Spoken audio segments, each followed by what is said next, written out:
Right, good morning. Thank you for inviting me, Richard and Tim and Jess. I'm sitting down this morning because literally on Tuesday I was on all fours crawling around because I put my back out. It's been a really interesting week, to tell the truth. I became a granddad yet again. My younger brother had open heart surgery and he's in Addenbrooke's at the moment, and my mum's just about to die and doesn't think she's going to make the weekend. So all in all, it's been a normal week. But so I'm privileged to be here this morning, and I just wanted to tell you my life story. So I'm going to give you the opportunity to ask questions at the end, but what I'll do is firstly give my sort of testimony, my story, and then I'll talk about the work that I've done with Adam, my colleague here, Adam, at SMG, and how we've done work locally, but in the community, and also further afield. So, and then I'll just tell you a bit more about my faith as I close. So. Right, so forgive me if I look down at notes, because my wife says I'm not to miss anything, so, you know, and she's watching most probably, I suspect.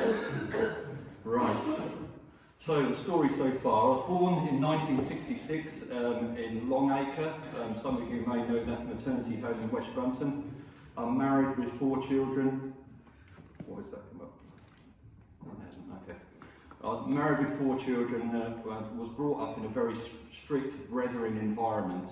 Some of you might well come from Brethren background and know exactly what I'm talking about. No TVs, no radios, as they were considered worldly.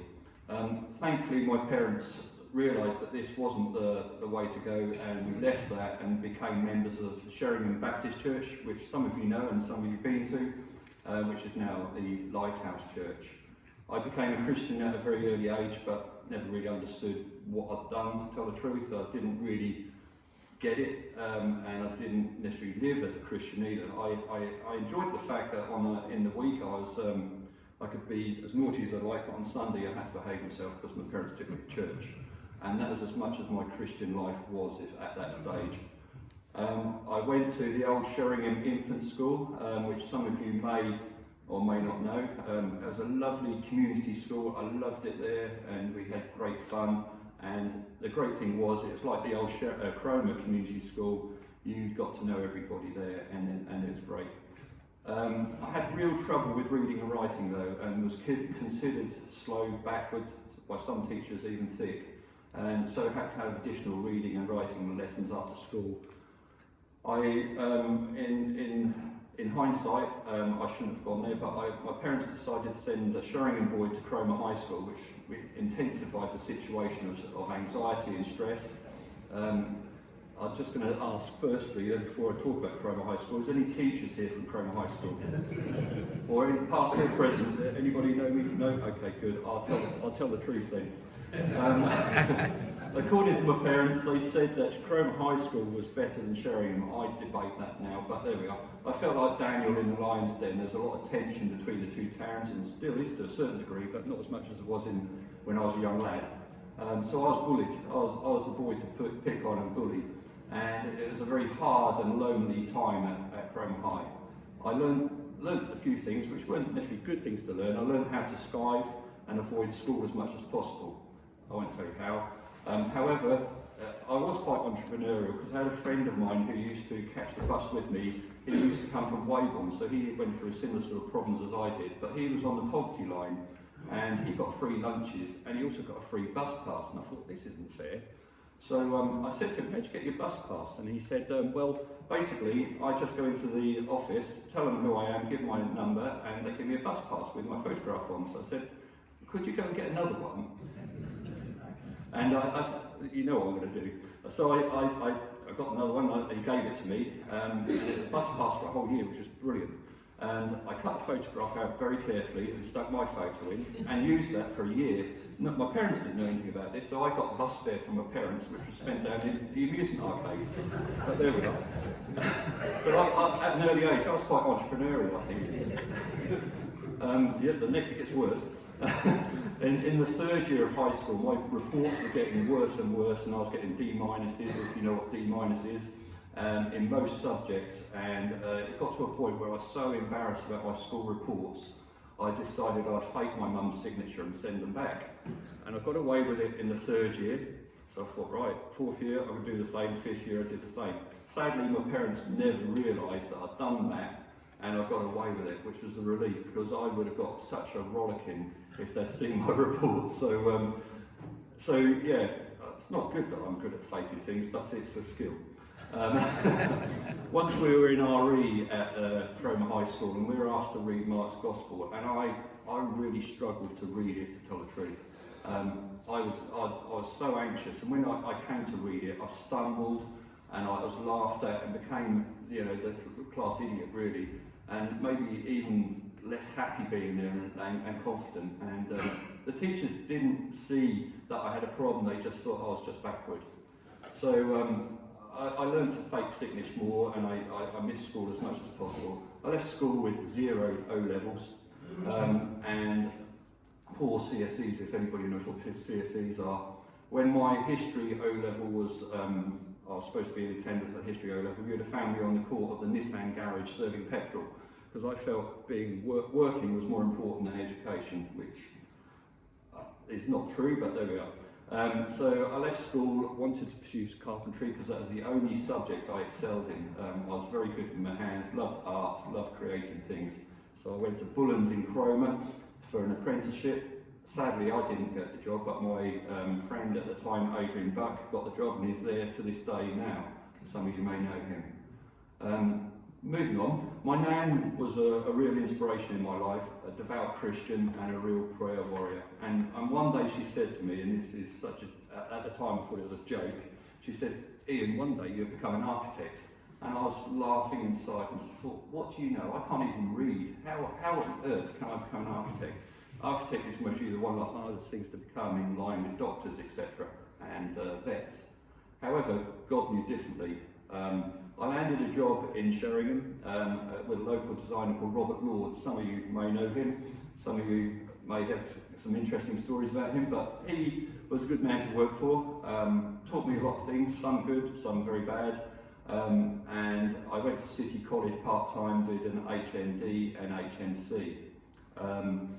Interestingly, when I went to City College, as in Norwich College, I started on HNC. The course closed because there was a real lack of interest from the students, and my parents in their wisdom rang up King's Lynn Tech, which was Norcat at the time, and got me onto an HND, which was incredible because that started to pave the pathway for me to become the architect that I am now. So I was able to do an HND at King's Lynn and then an HNC. At this point in life, because I'm away from home, I was living away from home, took an unhealthy interest in girls and alcohol, and led a very un-Christian life. I will censor the rest of that life because it's not really appropriate, but you can guess what I got up to. Thankfully, I'm not like that now. Finally, I grew up and I met with Jo, who now is my wife, who was a real strong influencer and encourager. We got married, moved to London and lived in Hornchurch back in 1989, and prior to that I worked in South Woodford at an architectural practice, so started to get some good experience outside of North Norfolk. We both had excellent jobs. She worked at Great Ormond Street initially, and then she ran a private nursery in Hornchurch, and she was a matron, as I call her, and she's always been a matron, but she's a good influence in my life and really quite strong in helping me, particularly with my problems with English. I worked for a developer, got a company car, bought a house, life was good, we had a home in Hornchurch. And then, as a lot of you will remember, in the days of Maggie Thatcher, the recession came along. Mortgage rates went up to 14%. I then got made redundant, and I thought, oh my gosh, welcome to the real world. This is not fun. So I had no car, no job, no money. This was a very stressful time when we were facing negative equity and potential repossession. This was a time where it was a life-changing time for me because I actually had to put my faith into practice, because up until then I've lived by my own means and not rested on my faith. So I managed to get a job, which was amazing in a recession. As you know, most the construction industry shut down and there was no jobs around. I applied for a job with Her Majesty's Prison Service in Westminster in the construction unit, which 121 applicants made an application for the job. Initially they were looking for 10 technicians, which I thought, well, I'll stand quite a good chance, you know. However, because of the recession, they decided to cut their 10 technicians down to 2. And I thought, I don't stand a chance, particularly with the issues that I face. However, he was looking down on me, and I got the job amazingly. And I started in working there in Westminster, commuting in from Hornchurch every day on the district line, 24 stops, remember them all well. And I got the job, and on the first day, I got called down to the head of architecture. And I thought, oh dear, what's happening? This isn't good. And he said to me, and no word of a lie, he said, Ian, how do you fancy becoming an architect? And I was totally blown away, thinking, I'm not worthy of becoming an architect. However, I reflected back on my nan's words, Ian, you'll become an architect. And that's what happened. I worked 4 days a week and had one full long day at Greenwich University on the Dartford campus. At the same time, we had our first son, and because of that, I didn't want our children growing up in Hornchurch. We'd had quite a few problems, cars stolen, syringes in the front garden and all that stuff, and I thought, I want my children to grow up in North Norfolk like I did. So my wife and I decided to move back to Sheringham. However, I wasn't able to land a job, and because I was still studying part-time, I was committed for another 5 years. So I commuted to London. You can appreciate what that's like, Duncan. I used to go down on a Monday morning and come back on a Friday evening, and the cloud of gloom always used to come upon me on Monday morning, having to drive down to London. But there we are, did it, got qualified, and I was enjoying life really, I suppose, to a certain degree, although it's very lonely and difficult. But this was a time of great spiritual growth and also professional growth. It was when I was walking down Marsham Street, walking past the Emmanuel Centre, which used to be a Christian Science place, which then got taken over, thankfully, and became the Emmanuel Centre, that I saw a notice outside the church and it said, come in for prayer. I thought, that's interesting. I felt really drawn to go in. I don't know why, but I do now. So I was greatly challenged. I went in and I was surrounded by all these old ladies. I thought, oh gosh, this is interesting. And they all started to panic because they got a male in the house. And they were really frantically looking for the janitor of the church by the name of Chin, and who was commissioned to pray with me. So I thought, oh, this is quite interesting. I've got the cleaner. But there we are.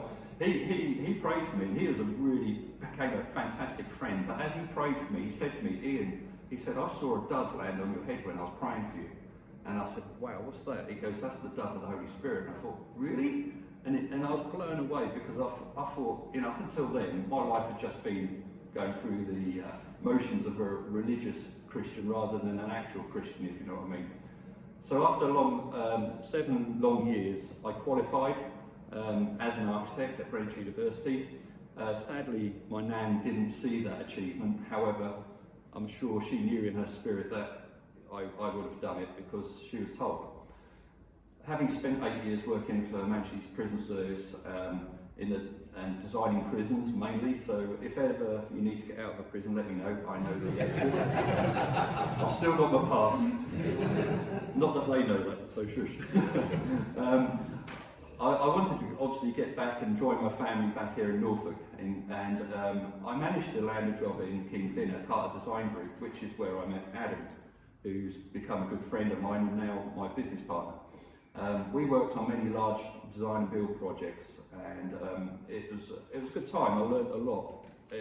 Some of them were quite hard lessons. However, I needed to learn, because I've been protected by working for the civil service for many years, and I needed to learn what it's like in the real world, if you know what I mean. One evening, back in 1999, I got a telephone call from David Stead, who's, as you may know, is a Sheringham architect. He offered me the opportunity to take over his practice. I initially was quite hesitant, because all he did, as far as I could see, was do Norfolk Homes housing, and I thought, I do not want to go back into mass production of housing. So I took this as a potential opportunity and a potential home calling, but I did at the interview with him, I said, look, you're going to have to diversify because I haven't studied all this time just to do houses. So that's what happened. So I took on the challenge of taking over the practice, and I was able to have a much better work-life balance. By then, we'd had another 2 children, Joshua and Sophie. And whilst I was taking Josh to later on in life, he developed learning problems, and early on they diagnosed him. And I went to a dyslexia clinic with him where he was diagnosed of having dyslexia. The lady was watching me as I wrote my notes, and I thought, why is she analysing me? And she said to me at the end, she goes, do you realise you've got dyslexia? And it was like a massive burden being lifted from me, because up until then I had considered myself as being thick and backward, and I've been told so as well. And it was total vindication for me, because I realised actually it's nothing to do with me as a person, it's just something that I have and I have to work with. So that was an amazing turning point for me, because I don't know whether you've ever had accusations thrown at you and actually it's proven to be something that's medically or mentally that's not right in your body, and it's not your fault. And I totally felt vindicated. Eventually, as I developed the business, I bought David Stead out, and the practice became 90% mine. And I did this by increasing profit, turnover and sales. Adam joined the business back in 2007, my goodness, Adam.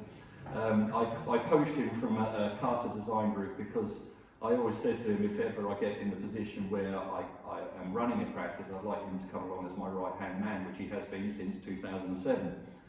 So we continued to build the business. We went from one office up to 1 office and 4 staff, up to 3 offices and 23 staff, Norwich, Sheringham and St Neots.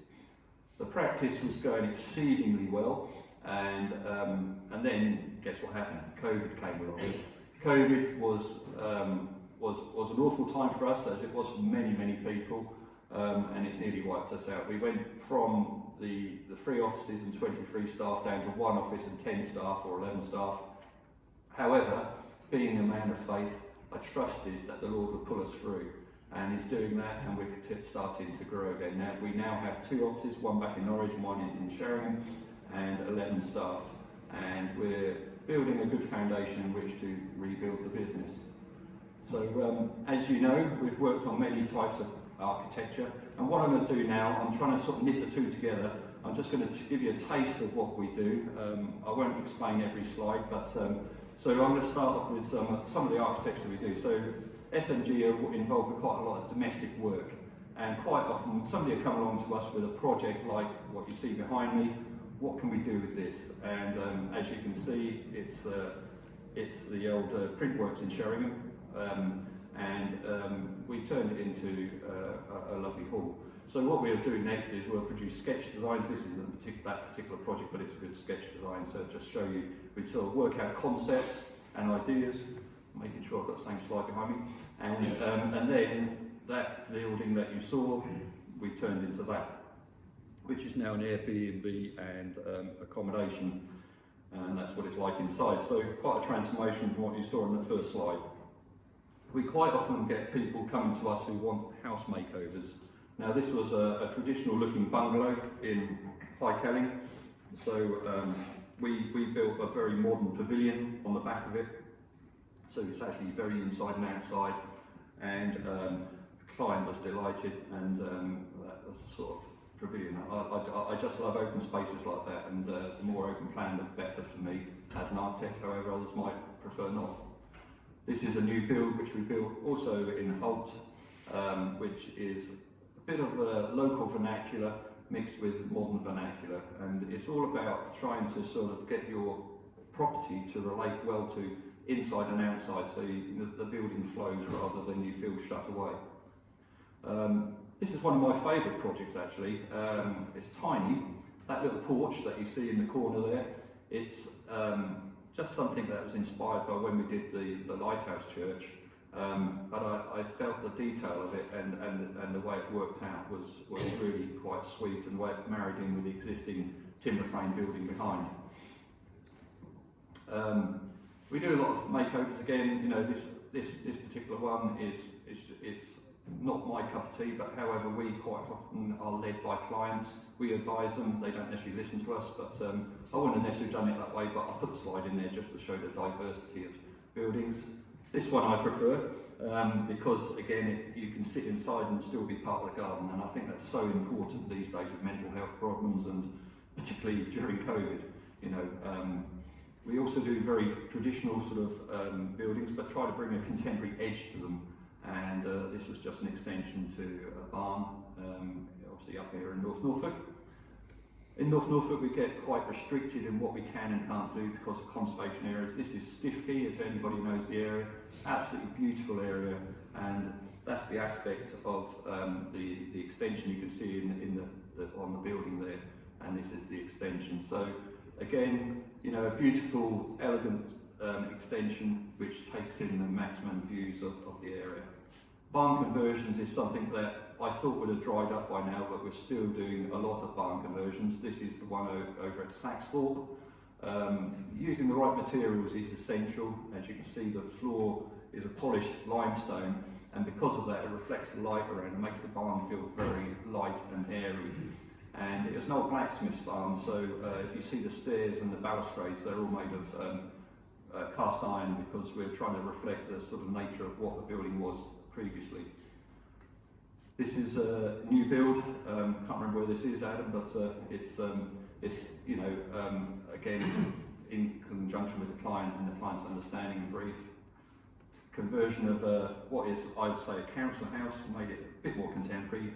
It could be a lot better than that, but obviously there's constraints on budget, so we have to be very, very careful when we're designing that. We are very much aware of budget.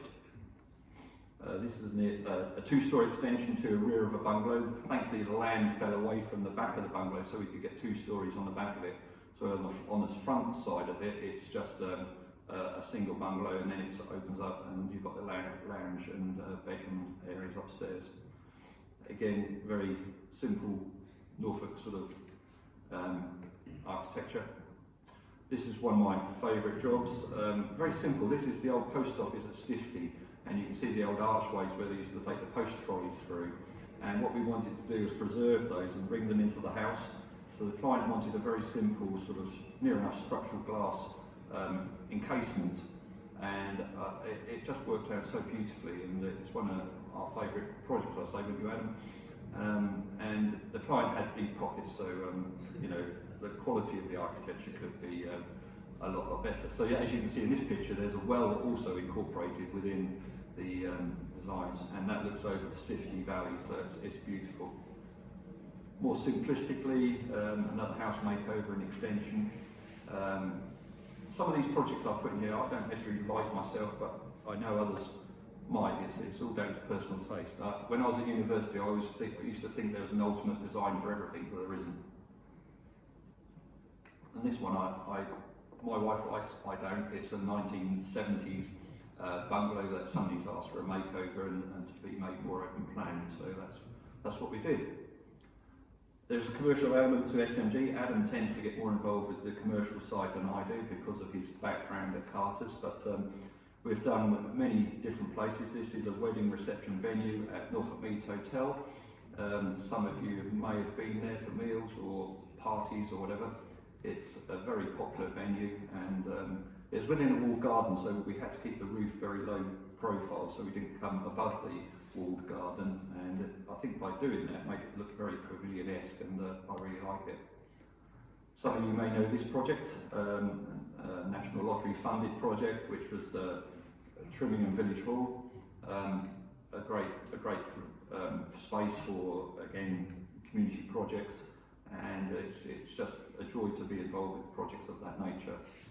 Some of you may know this one, quite ordinary in some ways, but it was we were very much led on this project by the conservation design team. We didn't have a lot of say in what we can and can't do, and it had to reflect the architecture of the seafront there.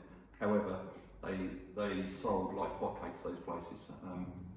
You must know this place. It's nicknamed Madonna's Bra, if I can say that. I don't know why. But it was even when in the press, you know what the press are like, it's great, this is the only thing they can focus on. Whereas I think it's quite quirky and a bit of fun architecture.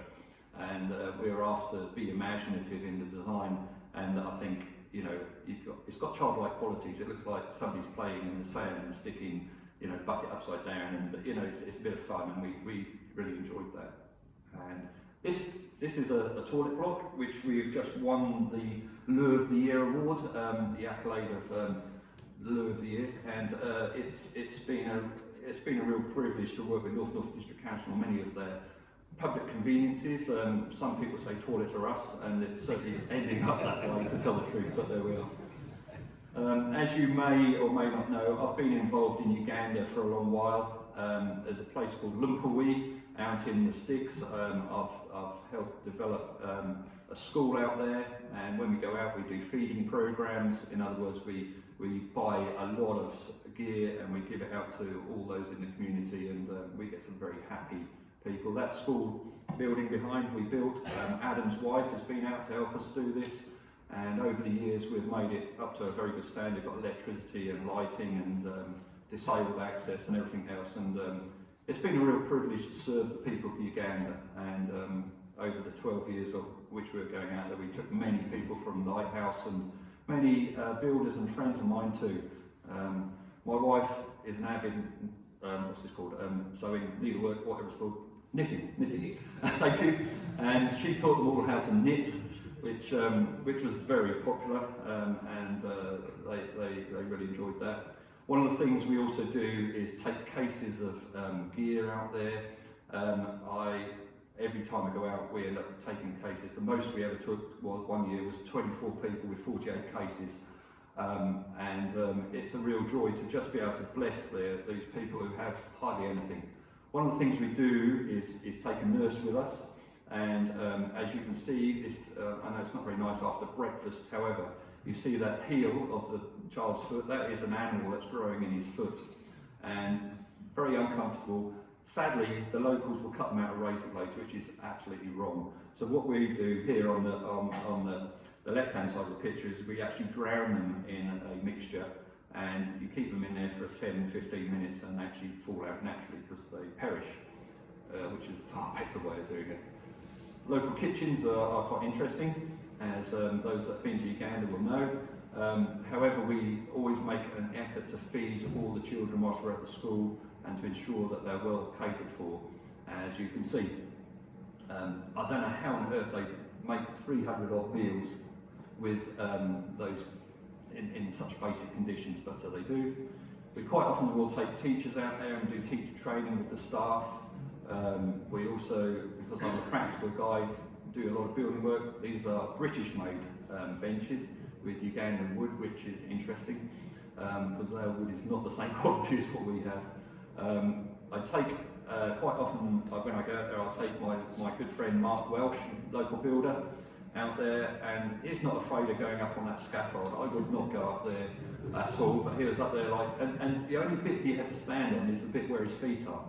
You know, he's got a pile of bricks in front of him. If he stepped back, well, that's it. But he did say he's happy to go up. We also took an electrician with us. The guy at the top of the ladder is an electrician. He taught the boys locally how to do wiring, because if you saw what they do, you'd be horrified.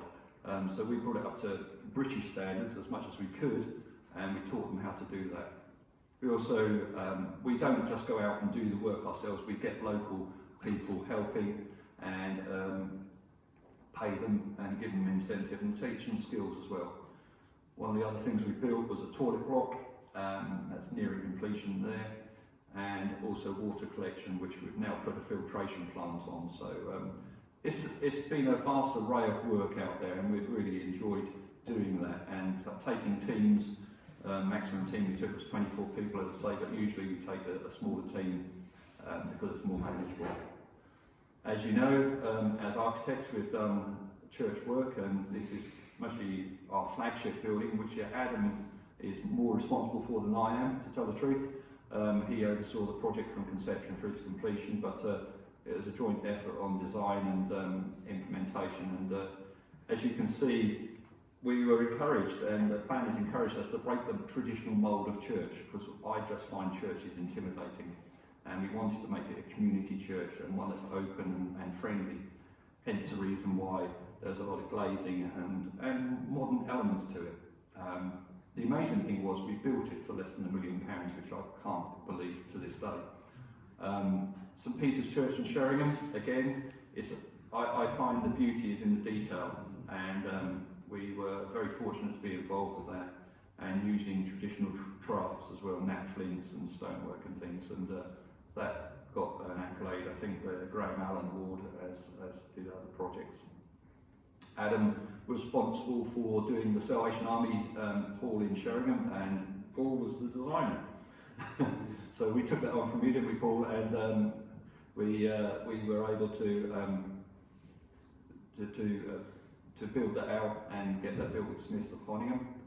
Been involved with other churches who have wanted to break into building, or this conversion or building new build churches on industrial estates, which is an interesting concept. Don't necessarily like the look of them, but it's a very practical solution. Been involved with Galston Baptist, doing work with the down and outs. They wanted an area where they could stay undercover as they queued for their meals. And then King's Lynn Baptist, a refurb and a cafe and a restaurant area for that. So being involved with quite a wide range of work. And Stalham Baptist, which you may have seen in North Norfolk News just recently, is the last church we've just completed on. So that is a very quick whistle-stop tour of SMG in my life, but I was just going to close really in saying it sometimes takes many challenges to build the man we're called to be. I can honestly say that without God in my life, I would have taken a completely different route, as you can possibly guess. He's given me the strength and belief that I could succeed where personally I thought I couldn't. And there's verses in the Bible, and I'm not going to preach at you, but there are verses in the Bible which have jumped out at me and helped me through. And one of them is, the Lord says, I will be with you, I'll never leave you nor forsake you. And the other one is, one that I stand on also, is, for I know the plans I have for you, declares the Lord, plans to prosper you and not to harm you, plans to give you a hope and a future. And I think you can see from the very timid, shy, anxious guy that I was to where I am now, that's become true. So I'd just like to challenge you, you know, what is your hope? What is your security? Do you have security? And if you don't, then I'm very happy to talk to you about it. And all the things I'm most certain of in life is knowing that I'm loved and cared for by my Heavenly Father. And because of that, I feel confident in moving on and walking the life that I walk. So that's the end. I know I've rattled through that really quickly because I was conscious of time and I didn't want to go past the sort of 40 minutes, but I also want to open up the floor for questions, because I think that's a really important aspect of this. So if you've got any questions, please feel free to ask. Richard, I'll let you run around with the microphone then. Okay. Yeah. Thank you very much, Ian. That was absolutely fascinating.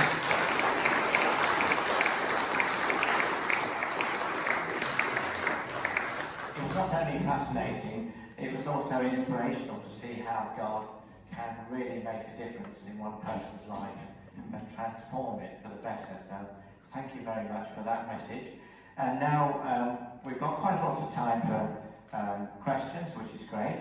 I'm sure Ian will be able to answer any questions you might have about what he's been talking about, either in terms of the projects or in terms of his faith and how that's made a difference to him.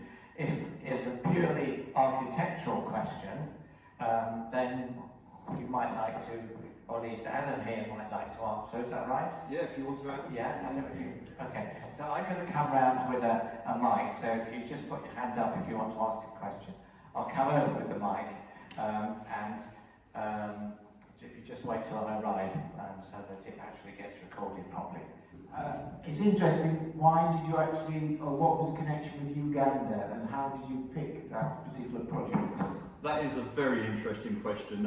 At the time, our pastor was invited to go to Uganda, and he said, I don't want to go to Uganda. And I've always had a fascination with Uganda. I had a Ugandan pastor stay at my house, and I said to him, look, if you want me to come with you to hold your hand, I'll do that. And because of that opening, that door opening, I had the opportunity to get involved with the school at Lumpurwee.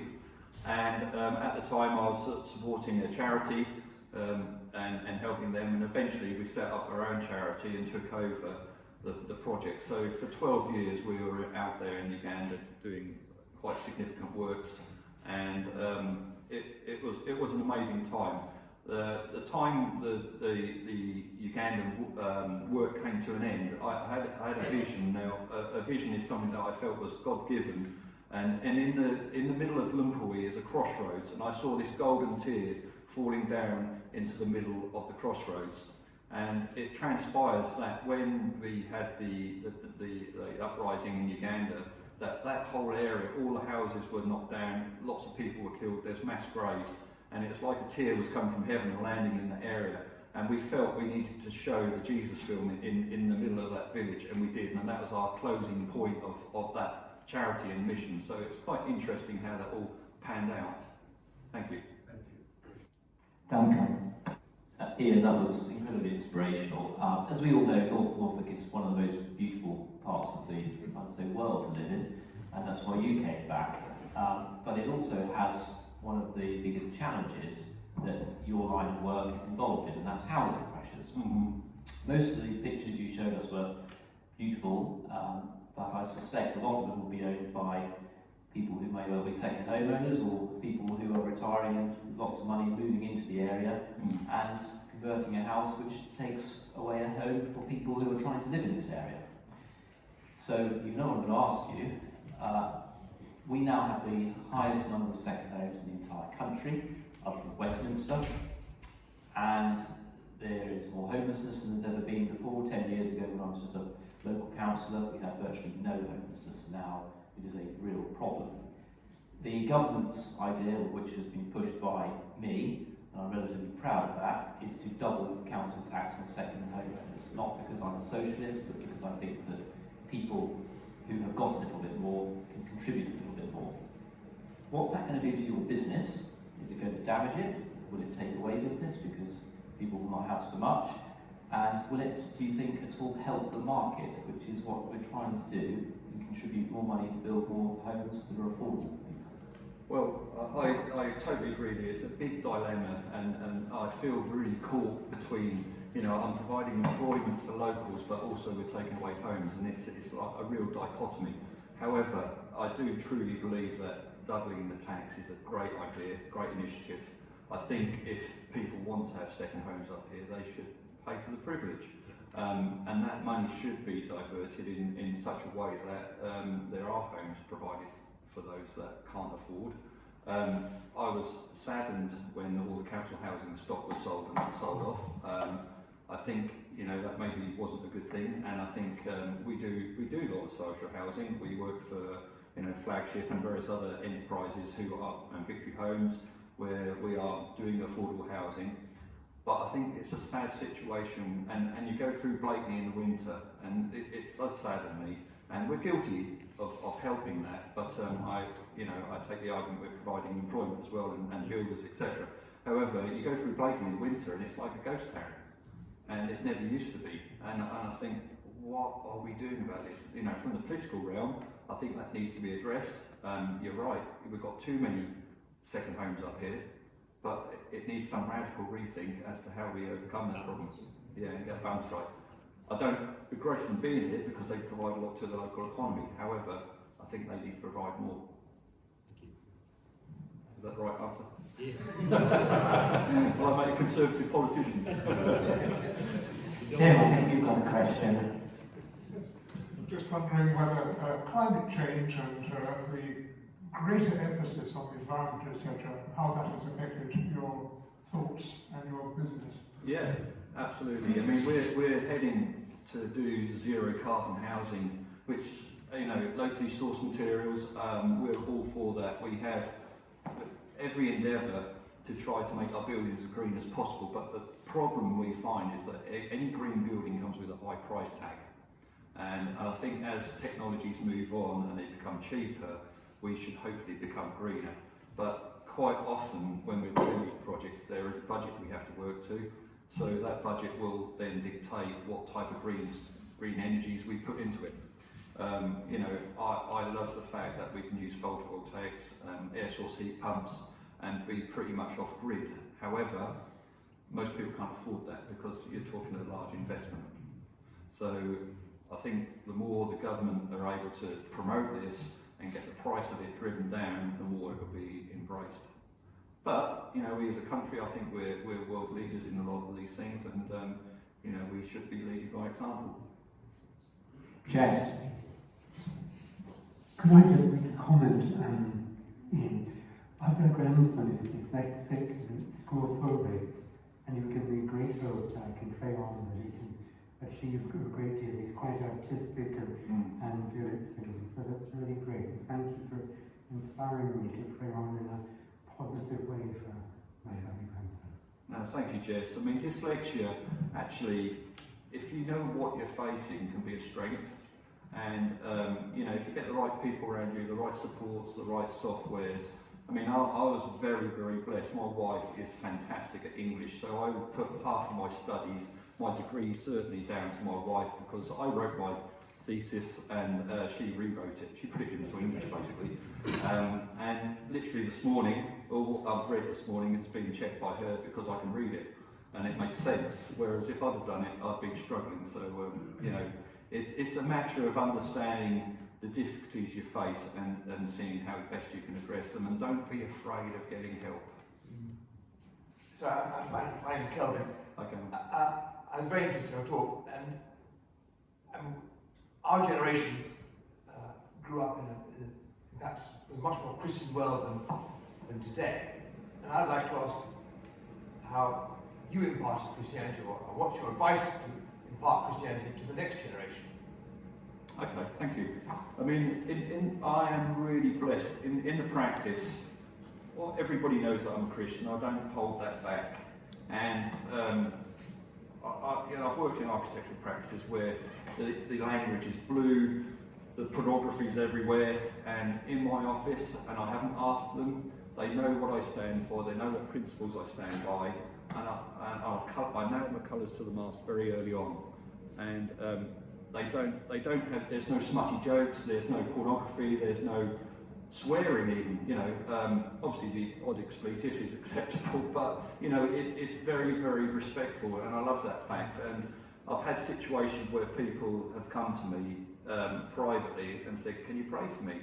And yeah, of course I can, you know, why not? You know, I'm a man of faith, let's believe and put it into practice.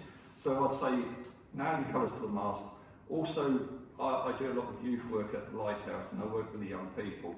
Don't speak down to them, get to their level, try to meet them at their level. Don't ever speak down to people, because they will just close up. And I love working with these young people. I find them inspiring, you know, they are like sponges, they're so hungry, and to work with them has been an inspiration to me as much as hopefully I am to them. Hi, my name's Kindy. I work in education myself, and I work with a lot of people who started a journey that you've kind of shared with us, and in particular you're well established in what you do. What I see in education, it doesn't fit all, like you were saying, in your journey. And what I'd like to see is more connection with local businesses, helping incredible, talented young people who have dyslexia, may have other learning difficulties, but have a real skill. And unfortunately, the barrier is the system doesn't fit them, but they've got a lot to offer. Yeah. So I'd like to see that change. What would you advise? Well, we're quite involved with schools actually. Just recently I've done a talk at Cromer Primary School, or Junior School, one up the road, and I've been invited back again, and I really enjoyed doing that because at the start of the talk I had 30 young people. Some were very fidgety and not necessarily paying attention. I said to them, anybody know what an architect is? Yes, some did. Anybody want to become an architect? And 2 people put their hands up at the start. I did my talk and kept it as friendly and as fun as possible, made it a bit of a quiz. At the end of the talk, I said, hands up who wants to become an architect, and there's about 13 of them. You know, so hopefully we're going to get some architects in Cromer, I don't know. But it's just trying to inspire and as I say, meet them at their level and make it interesting, you know. And I think, although I'm 57, I try to, my wife tells me, I try to be a child, and I succeed, my wife tells me, but you know, I try to bring my level of understanding and education down to the level that they would understand and make it interesting, exciting, and hopefully inspire. Just want to thank you, Ian, for highlighting the problems in early years. I similarly can empathise with early years learning, study, etc. Because I also had a problem. I didn't have dyslexia, but because of circumstances at home, I had to do a lot of extra work, shall we say. I didn't study as much as I could. I didn't get U levels or A levels. And like yourself, it wasn't until I left school that I realised the importance of learning, and then I did further learning. And I encourage anyone as well that if they're in a similar situation, not to give up. Yeah. There are opportunities out there, so just take them when you can. No, thank you, John. I mean, I must admit, it took me 12 years to get to the point of qualify as an architect. It should take 7, but because I came away from school with nothing, I had to pretty much start again. And I was very fortunate when I was at King's Lynn Tech. I had some inspirational teachers, you know, and I find that if you've got somebody who's inspiring as a teacher, you get so much more results out of them than somebody that just reads from a book or tells you to read a book, you know. So, no, John, I appreciate that. Thank you. There was a question over here. John, is it? I spent many a time in the lighthouse, and it's absolutely brilliant how light it is and everything else. But the question is, because I'm part of society, when I go to places in Norfolk or anywhere else come to that, sometimes they're so damn dark I can't even go there anymore. My question is when you do things, do you try to emphasise to get the light in the place so people can see? It makes a hell of a lot of difference. Yeah. Because so many places now, for instance, a couple of years before this trouble started on this side, I was in Norwich Castle, I put to a damn thing, not think. So what I'm trying to say is when people want things like new halls and things, do you emphasise to get, like the lighthouse that you've done extremely good. I mean the garden meetings, I go there even now, I go to meetings there now because you can see everything. So do you try and emphasise to have lighter buildings than all the dull buildings where you can't see, you know, people won't go, it's going to be dull. Yeah, absolutely. I mean, when we design buildings, we will try to understand the client's mind. In other words, we will ask them to go and Google images, for example, and find images of things they like and dislike. The reason being is we need to, it's very difficult to put in words what you like and dislike. So if you have images, particularly in our trade, that helps a lot. But we will always endeavour to look at it from a mental health perspective, from a visual perspective, obviously. And when we design buildings, we will try to get as much natural lighting as possible, as much ventilation as possible. The lighthouse doesn't have air conditioning. It has a percolation system which works naturally. So there's no mechanical and electrical involved. You know, Adam should be answering this maybe more than I do. Do you want to speak on it? Was that lighthouse? Yeah, do you want to talk about it? It's a great place to be in. You know, it's a great place to be in. Yeah, as you were saying, the light is one of those fabulous things that touches on the points that you mentioned earlier about the environmental aspect. The more light we get in, the less we have to rely on artificial lighting. The more light we get in, the less we have to rely on heating, because you bring in heat with it. So light is so important to our buildings, it really is. And unless it's a managed building like an art studio or something like that, where you have to focus on where it goes. It's the main thing that makes our buildings work, to be honest with you. So it's a huge inspiration to us, and we try to tap it as much as we can, most definitely. Ian, you may not remember me, Tony. We've met once Let me put my glasses on. Yeah. And I just want to thank you and Joe, because you were directly responsible Sorry. That's all right.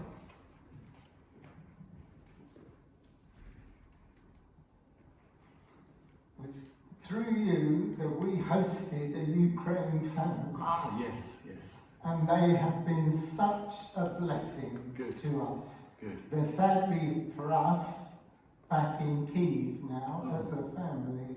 But I just wanted to thank you because Joe, directly through Rita and Bahar, who you hosted, enabled us to have such a blessing. So, thank you. No, thank you. Thank you for sharing that. I mean, that's one of it's one of the things my wife and I love doing is hosting people, and Duncan's done the same. You know, taking in these Ukrainians that have got no hope and give them hope is just such a great thing to do, and also it's one of our Christian values, isn't it? So thank you for sharing that. And we're on our second one now. We've got another Ukrainian, so who's very shy, and it takes a little while to get through, and her English isn't so good. So, but we're working on it. Okay, well, if you'd like to talk further with Ian or with Adam, please do stay on afterwards. In fact, if you want to just stay and chat for a bit, that's fine as well. I'm sure Ian will be very happy to answer any of your questions or to pray for you if you'd like to be prayed for.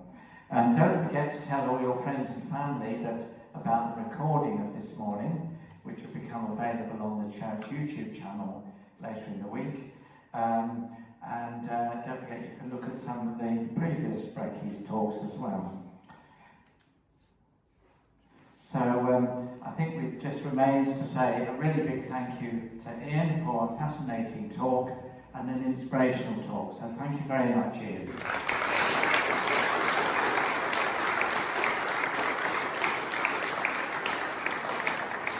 And thank you all for coming.